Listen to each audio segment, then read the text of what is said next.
Hello friends, बात करने वाले हैं बिहार में 7वें चरण की शिक्षक भर्ती को लेकर। तो जो कोई भी 7वें चरण की शिक्षक भर्ती के लिए एलिजिबल है और वो जो है वो 7वें चरण की शिक्षक भर्ती में शामिल हो रहा है, तो कहीं ना कहीं उनके लिए ये जो आपका 2023 का साल है ये आपके लिए बहुत ही ज़्यादा खास है, क्योंकि इसी साल मतलब 2023 में ही जो है वो आपकी शिक्षकों की भर्ती कर ली जाएगी। क्योंकि आप सभी लोग को पता है कि 2024 में लोकसभा इलेक्शन है और यदि इन साल शिक्षकों की भर्ती नहीं की जाती है तो कोई शिक्षक जो है वो बिहार के सीएम को जो है वोट नहीं देगा, क्योंकि आप सभी लोग को पता है कि इनका पीएम बनने का जो है यहाँ पर मतलब इनके तरफ से जो है आपके कार्यक्रम किए जा रहे हैं। बाकी यहाँ पर बात करने वाले हैं कि इसी साल आपकी शिक्षक भर्ती होगी इसको लेकर, और यहाँ पर आप बात करने वाले हैं सिलेबस को लेकर। देखिए यहाँ पर क्या है कि आपका एक तो कंफर्म हो गया है कि जो आपकी नई नियमावली है उसी नियमावली के बेस पर ही जो है आप बिहार में गवर्नमेंट टीचर बनेंगे। भले ही कोई कितना आंदोलन करे, धरना दे, कुछ भी करे, लेकिन अब नई नियमावली में जो है आपके किसी भी प्रकार का परिवर्तन नहीं होगा, क्योंकि वो आपके राजपत्र में भी शामिल हो गया है। और 10 अप्रैल 2023 से जो है वो आपकी नियमावली पूरे बिहार राज्य में जो है आपके मतलब लागू जो है प्रभावी जो है आपका हो गया है। तो यहाँ पर सिलेबस को लेकर हम यहाँ पर बात करेंगे, क्योंकि ऑफिशियल सिलेबस तो आपका आया नहीं है। और यहाँ पर क्या है कि आपको पता भी चल गया है कि कौन सा एजेंसी जो है आपका बिहार का शिक्षक भर्ती का मतलब सुपर टीटी का जो है आपका एग्जाम कंडक्ट कराएगी। तो यहाँ पर सिलेबस के बारे में बात करेंगे। देखिए यहाँ पर सैलरी के बारे में भी हम यहाँ पर बात करेंगे, क्योंकि यहाँ पर क्या है कि आप सभी लोग को पता है कि जो नियोजित टीचर होते हैं उनकी भी सैलरी बढ़ेगी, और जो सुपर टीटी का एग्जाम देने के बाद बिहार में गवर्नमेंट टीचर बनेंगे तो उनकी भी सैलरी जो है यहाँ पर बढ़ेगी। किस तरीके से आपको तैयारी करना है इसके बारे में हम बात करेंगे, और सीटेट जुलाई 2023 को लेकर भी बात करेंगे। और जो कोई भी 7वें चरण के लिए अभी सीटेट वगैरह एग्जाम क्वालिफाई नहीं है तो उनके लिए भी किस तरीके से आपका खास होगा सीटेट जुलाई 2023, इसके बारे में भी जो है वो हम यहाँ पर बात करने वाले हैं। देखिए यहाँ पर आज का न्यूज़पेपर है, आप देख लिए होंगे, बाकी आप नहीं देखे होंगे तो उसी के बारे में हम डिस्कस करें। जो आपका यहाँ पर महत्वपूर्ण है उसी के बारे में हम यहाँ पर जो है वो देखेंगे। देखिए यहाँ पर साफ साफ बताया गया कि इसी साल 2 लाख शिक्षकों की जो है आपकी बहाली की जाएगी। अब यहाँ पर क्या है कि आपने देखा होगा कि कहीं 3 लाख कहीं 2 लाख। तो देखिए जब आप यूनिवर्सिटी वगैरह के और जो टीचर के अलावा कुछ पोस्ट होते हैं सबको आप ऐड करेंगे तो 7वें चरण में जो है आपके 3 लाख से अधिक जो है वो शिक्षकों की भर्ती आ जाती है। लेकिन आप यदि केवल सिर्फ और सिर्फ शिक्षक के पद को यदि आप काउंट करेंगे तो 2 लाख से भी अधिक जो है आपके शिक्षकों की जाती है। हालांकि इतना भी तो कम से कम करें।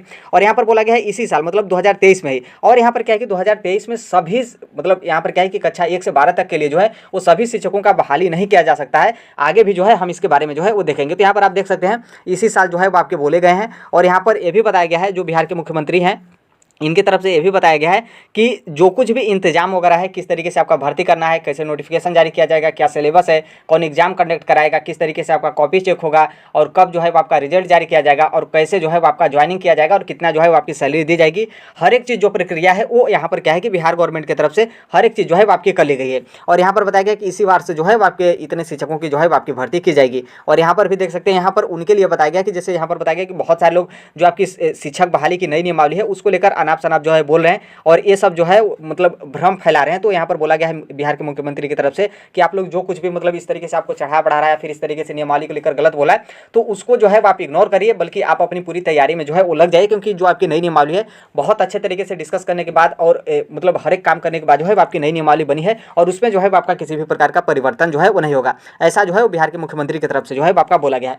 अब देखिए यहाँ पर क्या है कि हम सिलेबस के बारे में क्यों बात कर रहे थे, क्योंकि यहाँ पर क्या है कि कौन एजेंसी एग्जाम कराएगी आप सभी लोग को जो है वो पता भी है, और नहीं भी पता होगा तो यहाँ पर पता चल जाएगा। देखिए ये जो आपकी नई नियमावली है इसके तहत जो आपका सुपर टीटी बिहार का हो रहा है वो आपका बीपीएससी जो मतलब बिहार का लोक सेवा आयोग है उसके थ्रू जो है आपका एग्जाम कंडक्ट कराया जाएगा। ना ही सिर्फ और सिर्फ एग्जाम कंडक्ट कराया जाएगा, बल्कि यहाँ पर आप साफ साफ देख सकते हैं कि यहाँ पर बोला गया कि जो बिहार का लोक सेवा आयोग है बीपीएससी शिक्षकों की नियुक्ति को लेकर जो है वो प्रक्रिया शुरू कर दी है। मतलब यहाँ पर क्या है कि वो जो है वो नियुक्ति प्रक्रिया जो है वो शुरू कर दी है बीपीएससी। तो कहीं ना कहीं यही जो है आपका एग्जाम कंडक्ट कराएगी। सिलेबस के बारे में भी जो है हम यहाँ पर बात कर रहे हैं। देखिए यहाँ पर क्या है कि यहाँ पर देखेंगे तो यहाँ पर यह भी बताया गया कि जो आपकी नई नियमावली है वो आपकी सामान्य प्रशासन विभाग को जो है प्रस्ताव भेजे गए हैं। और आप सभी लोग को पता है कि ये प्रस्ताव बीपीएससी के मतलब बीपीएससी के लिए बोला जा रहा है।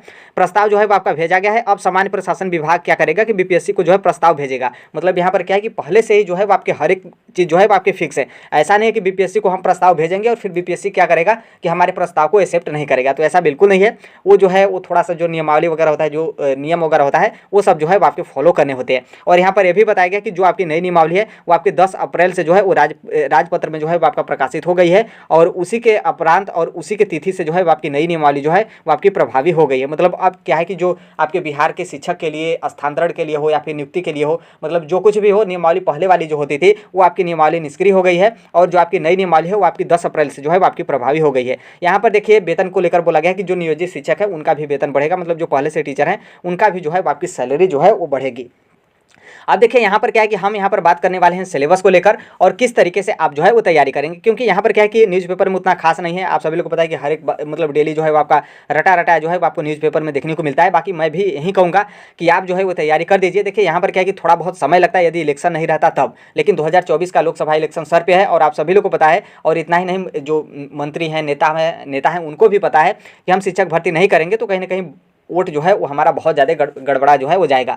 यहाँ पर हम बात करने वाले हैं कैसे जो है वो आप तैयारी करेंगे। तो देखिए यहाँ पर क्या है कि जब तक आपका सिलेबस नहीं आया है तब तक मैं यही कहूँगा कि आप जो है या तो यूट्यूब से तैयारी करिए, क्योंकि यूट्यूब से भी आप तैयारी बहुत अच्छे तरीके से कर सकते हैं। लोग मतलब IAS PCS बहुत बड़े बड़े एग्जाम क्वालिफाई कर लेते हैं, तो ये आपका कौन सा चीज़ है। बाकी इसके अलावा जो है वो आपका सेल्फ स्टडी भी तैयारी कर सकते हैं, कोई दिक्कत इसमें नहीं होने वाला है, क्योंकि कहीं ना कहीं आपके पास आप तो एक तो ऑलरेडी जो है वो सीटेट एग्जाम क्वालिफाई हैं, बिहार टेट एग्जाम क्वालिफाई हैं, तो ऑलरेडी आपकी तैयारी जो है वो आपकी 50% से भी अधिक पूरी हो गई है। बाकी बहुत सारे लोगों का तो 80-90%, कुछ लोग ऐसे भी होंगे कि मतलब उनकी कोई और एग्जाम का, जैसे मान लीजिए आप टीचिंग के साथ SSC का भी तैयारी कर रहे हो या फिर रेलवे वगैरह का तैयारी कर रहे हैं, तो कहीं ना कहीं आपका तैयारी जो है पूरा 100% कंप्लीट हो चुका है। बस यही क्या करना है कि आपको रिवीजन वगैरह करना है। तो यहाँ पर हम सिलेबस को लेकर देखिए यहाँ पर देखेंगे तो बहुत सारे लोग देखिए ऐसे भी हैं जो बोल रहे हैं कि ये जो आपका सिलेबस होगा, जो CTET होता है, फिर बिहार टेट या फिर UP टेट, वही आपका सिलेबस रहेगा। तो देखिए ऐसा बिल्कुल नहीं, ये आपका सिलेबस नहीं रहेगा, क्योंकि ये जो आपका मतलब परीक्षा हो रहा है, ये आपका पात्रता परीक्षा नहीं हो रहा है, बल्कि ये जो है आपका सुपर TET, मतलब आप सभी लोग को पता है कि सुपर TET मतलब आप बिहार का टेट देंगे फिर उसके बाद सुपर टेट देंगे। तो नॉर्मल सी बात है, जो आपका वही सिलेबस है वहीं तो फिर दोबारा उसी का एग्जाम तो कराया नहीं जाएगा। तो इसलिए जो कोई भी मतलब बोल रहा है कि CTET या फिर BTET या फिर UP TET का सिलेबस रहेगा, तो वो बिल्कुल नहीं रहेगा। क्योंकि हाँ, नॉर्मल सी बात है, यहाँ पर आपके कुछ सिलेबस मैच करेंगे। जैसे यहाँ पर सिलेबस आपके मैच इस तरीके से करेंगे, जैसे आपका जो शिक्षा शास्त्र होता है वो भी रहेगा, क्योंकि नॉर्मल सी बात है टीचिंग का एग्जाम हो रहा है तो आपका शिक्षा शास्त्र रहेगा ही। और जो आपके मैथ्स है, मैथ्स भी रहेगा, लेकिन जो आपका CTET और BTET में जो लेवल होता है मैथ का, वो आपका लेवल नहीं रहेगा। क्योंकि अब यहाँ पर क्या है कि अब आपको टीचर बनना है और अब आप क्या करें कि पात्रता परीक्षा एग्जाम क्वालिफाई करने के बाद आप उसके ऊपर का एग्जाम क्वालिफाई करें, तो ये थोड़ा सा आपका जो है वो थोड़ा सा एग्जाम जो है वो आपका टफ रहेगा। उसी तरीके से जो आपका शिक्षा शास्त्र नॉर्मल होता था वो अब आपका जो है वो थोड़ा सा टफ रहेगा। फिर यहाँ पर देखिए इंग्लिश भी ऐड होगा। अब यहाँ पर क्या है कि बहुत सारे लोग CTET का एग्जाम देते हैं तो लैंग्वेज सेकंड में वो इंग्लिश लेते हैं, तो कहीं ना कहीं उनकी इंग्लिश की तैयारी बहुत अच्छी रहती है। फिर बहुत सारे लोग ऐसे भी होते हैं कि लैंग्वेज सेकंड में जो है वो संस्कृत लेते हैं, तो थोड़ा सा इंग्लिश में उनको दिक्कत होता है। लेकिन इतना आप कन्फर्म समझिए कि जो आपका सुपर TET होगा, और खास करके कक्षा 1 से 5 तक के लिए, तो 1 से 5 तक के लिए क्या होता है कि एक नॉर्मल टीचर होता है, उसको जो है वो सभी सब्जेक्ट का जो है वो मतलब ज्ञान जो है होना चाहिए। जैसे आप TGT में जाएंगे, PGT में जाएंगे, तो उसका जो उनका जो सिलेबस मतलब उनका जो मतलब कैटेगरी होता है वो डिवाइड हो जाते हैं कि वो आर्ट के टीचर हैं, कॉमर्स के टीचर हैं, या फिर मैथ्स के टीचर हैं, साइंस के टीचर हैं, या फिर के अलग अलग सब्जेक्ट के जो है वो टीचर होते हैं। लेकिन ये जो आपके प्राइमरी के टीचर होते हैं वो आपके नॉर्मल टीचर होते हैं, इनको जो है वो सभी सब्जेक्ट का जो है वो ज्ञान होना चाहिए। तो इसलिए आपके इंग्लिश भी रहेगा, चाहे आपका TGT हो या फिर जो है आपका PGT, मतलब प्राइमरी टीचर बने हो या फिर जो है आप TGT मतलब जूनियर टीचर बन रहे हो, या फिर जो है आप माध्यमिक के टीचर बने हो, या फिर जो है आप क्या कर रहे हैं कि आप उच्च माध्यमिक के टीचर बने। हो सकता है कि वहाँ पर नंबर की कटौती की जाए कि इंग्लिश उतना नहीं रहेगा, या फिर इंग्लिश नहीं भी रहेगा, लेकिन 1 से 5 तक के लिए और 6 से 8 तक के लिए कहीं ना कहीं आपका इंग्लिश रहेगा, और 1 से 5 तक के लिए तो कन्फर्म है कि आपका इंग्लिश रहेगा।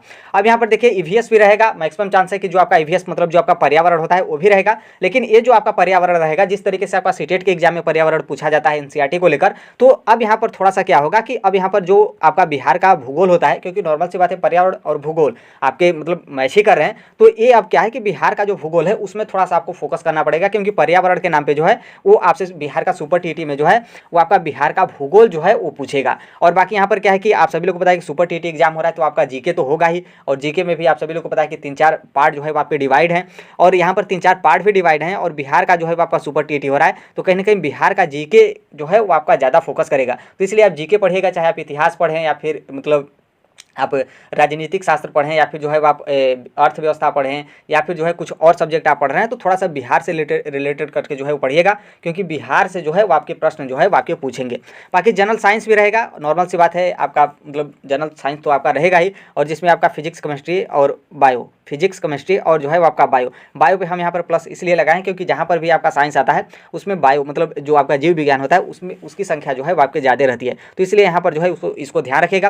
बाकी देखिए यहाँ पर क्या है कि बिहार भी जो है वो आपका डिजिटल की तरफ बढ़ रहा है। आपने देखा होगा कि बिहार के जो मुख्यमंत्री हैं उनकी तरफ से कई बार बोला जाता है कि बिहार में डिजिटल तरीके से इस तरीके से पढ़ाई होगा। बहुत सारे स्कूल वगैरह में जो है वो आपने देखा होगा स्मार्ट क्लासेस, कंप्यूटर क्लासेस वगैरह ऐड किए जाते हैं, तो हो सकता है कि 1 से 5 तक के लिए जो है वो आपको कंप्यूटर से भी कुछ क्वेश्चन जो है वो देखने को मिले, जिस तरीके से आपका KVS PRT में जो है होता है। तो इतना उतना ज़्यादा आपका नंबर नहीं रहेगा, बल्कि हाँ इतना तो है कि हो सकता है कि कंप्यूटर भी जो है आपके ऐड करे। प्राइमरी के लिए बोल रहे हैं, जूनियर में तो ऐसा होगा, जो आपका जूनियर है उसमें तो टीजीटी में तो आपका होगा नहीं, क्योंकि टीजीटी में आपके स्पेशल सिलेबस वाइज जो मतलब जो आपका सिलेबस होता है उस तरीके से जो है आपके टीचर डिवाइड हो जाते हैं कि कौन से सब्जेक्ट के कौन से टीचर रहेंगे।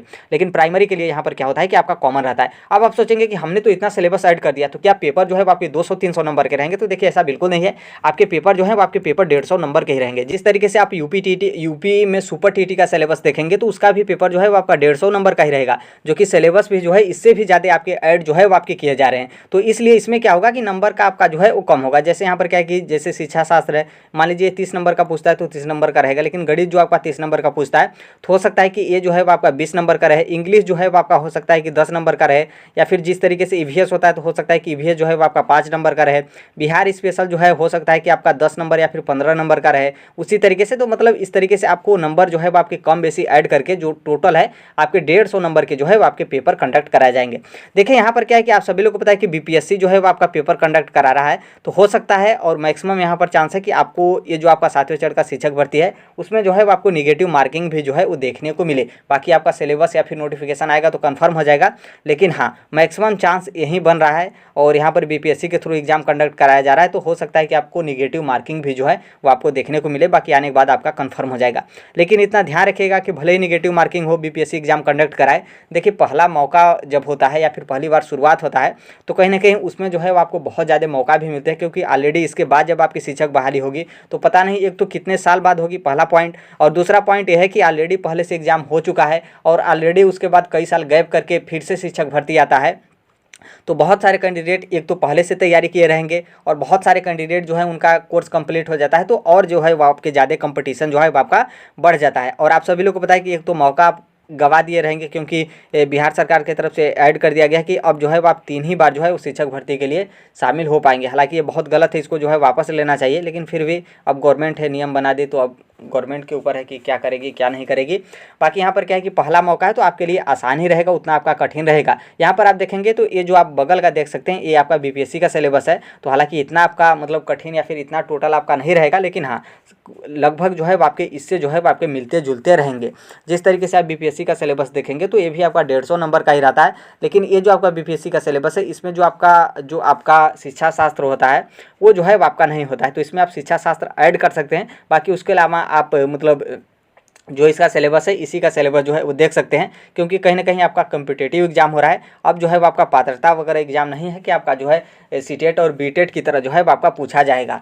बाकी यहाँ पर बता दें, आई होप आप समझ गए होंगे और किस तरीके से आप तैयारी करेंगे हमने भी बता दिया कि अभी जो है वो आप किसी का कोर्स मत खरीदिए, क्योंकि नॉर्मल सी बात है अभी आपका सिलेबस नहीं जारी किया गया है, ना ही इसके संबंध में आपका नोटिफिकेशन जारी किया गया है, और आपको सिलेबस पता है और बार बार बोला जा रहा है कि बीपीएससी एग्जाम कंडक्ट कराएगी, तो आप अपना पूरा फोकस सेल्फ स्टडी से तैयारी करिए। बहुत सारे आपके पास पीडीएफ नोट्स वगैरह होंगे, उससे आप तैयारी करिए। और इसके अलावा बहुत सारे यूट्यूब हैं जो कि यूट्यूब पे ऑलरेडी जो है वो आपके वीडियो पड़े रहते हैं, तो उसको जो है वो आप तैयारी करिए। और कहीं ना कहीं ये जो आपका जैसे नॉर्मल सिलेबस है, जैसे आपका शिक्षा शास्त्र हो गया, मैथ्स हो गया और जो आपका हिंदी हो गया, हिंदी हमने इसमें जो है वो छोड़ दिया, हिंदी भी आप इसमें ऐड कर लीजिएगा, ये हो गया। और जो आपका साइंस हो गया और फिर आपका जीके हो गया, तो ये जो आपका मोटा मोटा सिलेबस है इसको जो है आप तैयारी करते रहिए। बाकी जब आपका सिलेबस आएगा जिसमें आपके 5 नंबर 10 नंबर के और कोई टॉपिक ऐड होंगे तो उसको आप बहुत आसानी से जो है वो तैयारी कर सकते हैं। तो इसलिए आप ओरिजिनल जो ऑफिशियल सिलेबस है उस सिलेबस का जो है वो आप इंतजार मत करिए।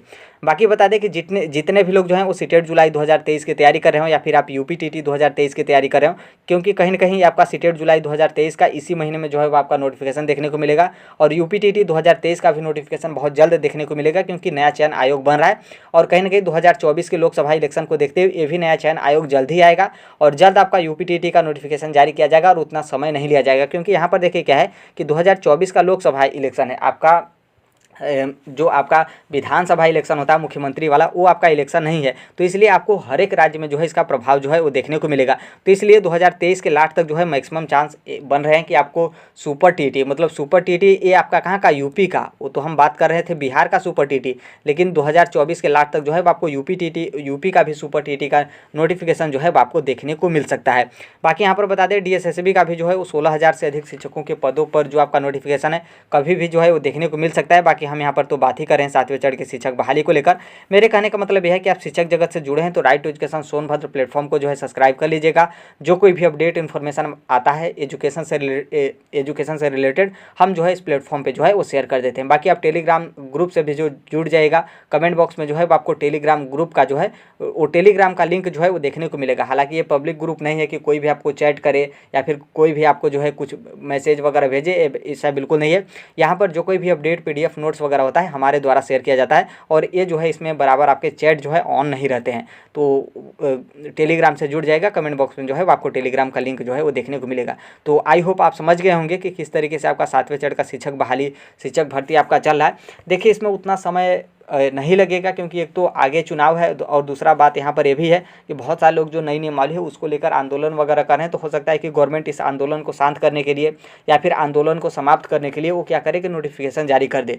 तो इसलिए आप आंदोलन में शामिल होइए। आपको यदि लग रहा है कि नई नियमावली गलत है, मतलब एग्ज़ाम के बेस पर जो है वो शिक्षक भर्ती नहीं होना चाहिए, मेरिट के बेस पर शिक्षक भर्ती होना चाहिए और हम पहले से सीटेट एग्ज़ाम क्वालिफाई हैं या STT एग्ज़ाम क्वालिफाई हैं तो हम कितनी बार एग्ज़ाम देंगे। तो आप आंदोलन करिए, लेकिन उसके साथ साथ जो है वो आप पढ़ाई भी करते रहिए, क्योंकि एक बार जो आपके 7वें चरण का शिक्षक भर्ती यदि बीत जाएगा तो फिर आप सभी लोगों को पता है कि 7वें चरण का शिक्षक भर्ती और 6ठे चरण के शिक्षक भर्ती में कितने साल का अंतर है। फिर इसके पहले जो है वो आपका शिक्षक भर्ती कब हुआ था, तो कहीं ना कहीं बहुत ज़्यादा आपका समय जो है वो लग जाएगा। इसलिए आप जो कुछ भी करिए उसके साथ जो है आप अपनी तैयारी भी जो है वो करते रहिए। तो आई होप आप समझ होंगे मेरे कहने का मतलब क्या है। बाकी जो कोई भी अपडेट होगा हम शेयर कर देंगे। मिलते हैं अगले नेक्स्ट वीडियो में, तब तक के लिए thank you, bye bye, take care, all the best. Thank you for listening, God bless you all, thank you.